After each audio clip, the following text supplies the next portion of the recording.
Welcome everyone to episode 4 of the Road Back to Pro.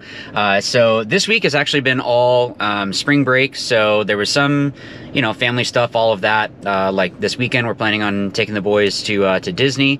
Yeah, so like the schedule of how I've been doing things has been kind of wonky, but that's just kind of how life is. Yeah, so today I wanted to talk real quick before I go into the gym about like the supplements and whatnot that I'm taking. Every day pretty much, actually, yeah, it is every day. I've been taking omega-3s, and also Hype Supps has what they call MVP. So it's a multivitamin, but it also has joint support. So before I was taking like vitamin D and turmeric and all this other stuff for joints and, just overall health. What's cool with this MVP is that it has all of that stuff already in it. It says, either take 5 at one time with food, or 3 in the morning and 2 at night.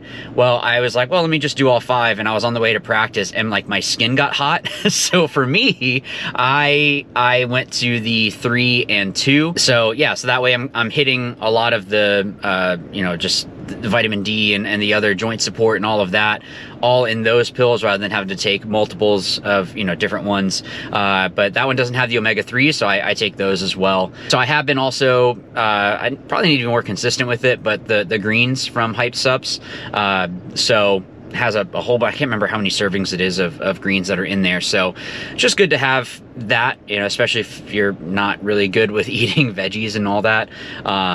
So at least you can get some of the nutrition from that stuff. But today is going to be more, I think I saw it's more of like a lower leg focus. And then I'm also going to be doing, so I won't film the second one. So I'm kind of doing like a back-to-back. So I'm doing like the lower leg focus, strength training stuff.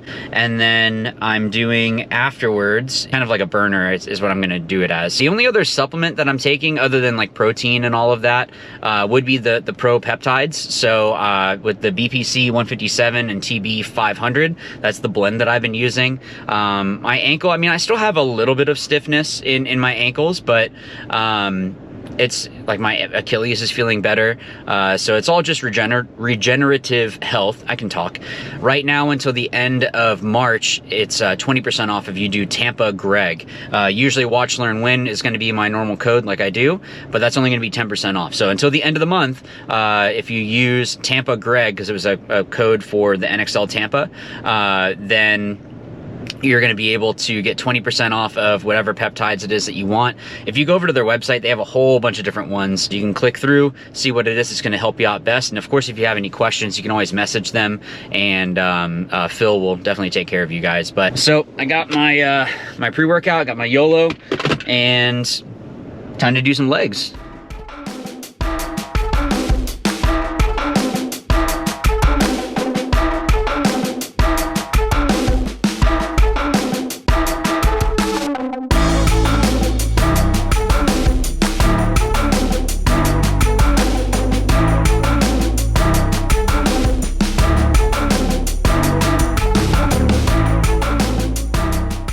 So I wanted to do this real quick so that way you guys don't get freaked out by this if you are using the BPC 157 or any of the other peptides from Pro Peptides.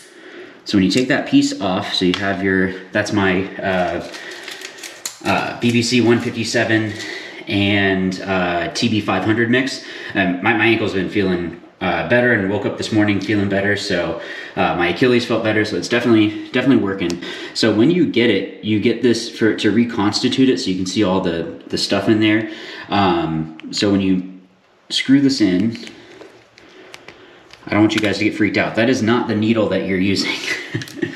The needles that you're using, if you're doing this subcutaneous, are these little guys. You can barely feel it when it goes in. But let me not get that dirty.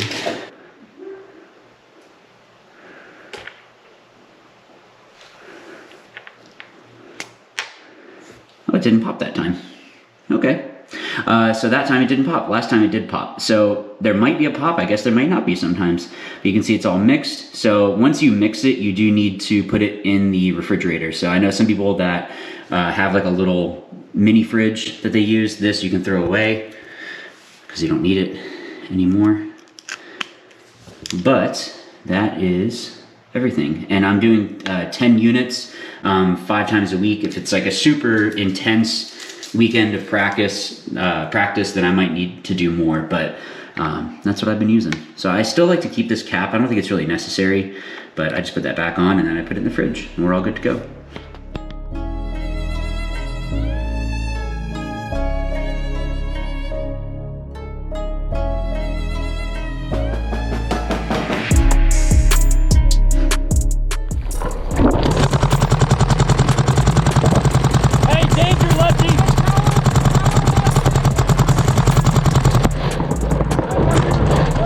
Yep. Hey, the Dorito won! Dorito won! Hey, Dorito won!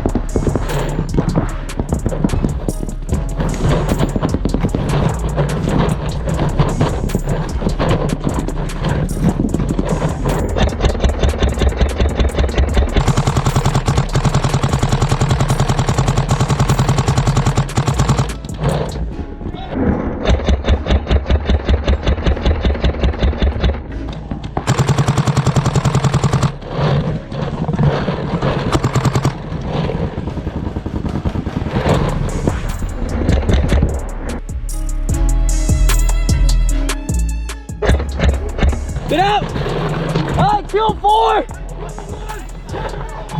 Hey, the god! Or sorry, snake corner lefty, kill 4! Hey,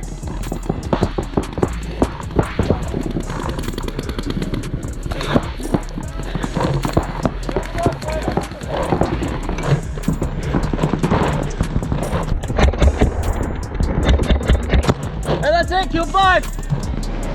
So definitely good ending to the practice. So I was just talking with a friend of mine here and just saying like, I didn't really want to go and do the one-on-ones at the end, but it was like, okay, I really didn't like my snap shooting today. If I had to look back, that would be something for next week to really, or next practice, to really focus on that, because I didn't feel as confident with it. I feel like my moves were good. The decision making I think was good, but it was like the snapshot was just fell off. So I ended up going and winning 5 in a row, which was cool. Yeah, something I was talking about, this is just kind of a tip for you guys. Try and think of, even in a game situation, where does it make the most sense for them to move next to? So like if I'm shooting at someone and there's like a brick or another Dorito or something, on this side, if I lost them and I have eyes on where they could go down this way, they might have come forward, and it might have just been that they might have moved up.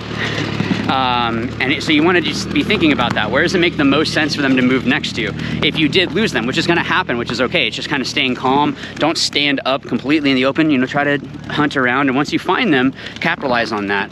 The other thing I was saying is, if someone is running and gunning, if I was running and gunning to the right, and they're running and gunning back at me, and go to engage, if I am able to kind of like tuck back a little bit, it's gonna make the most sense for them to snap out that same side. So I can kind of throw paint into that outside of where they're probably gonna come out to. It's gonna be unlikely for them to stop and switch and then shoot this way if they're running and gunning this way. So it's one of those things that try to pick up on the little things. In a snapshot or a snap fight, it can be kind of 50-50. Sometimes the shot's there, sometimes it isn't. But if you can put yourself in a better situation, then that's gonna be good. So it's a great layout. This layout's really awesome. So be on the lookout. I think I am gonna do a self-playing critique. So I got some more footage today. But yeah, so thanks everyone for jumping along. This is episode 4 for the road back to pro. And thanks to Tiki's for always being hospitable, and yeah, to all the sponsors and all that stuff. So be sure to check out, by the way, the description down below. There's a bunch of deals and all that down there for you. And I'll see you guys in the next one. And as always, remember, watch, learn, win. Thanks.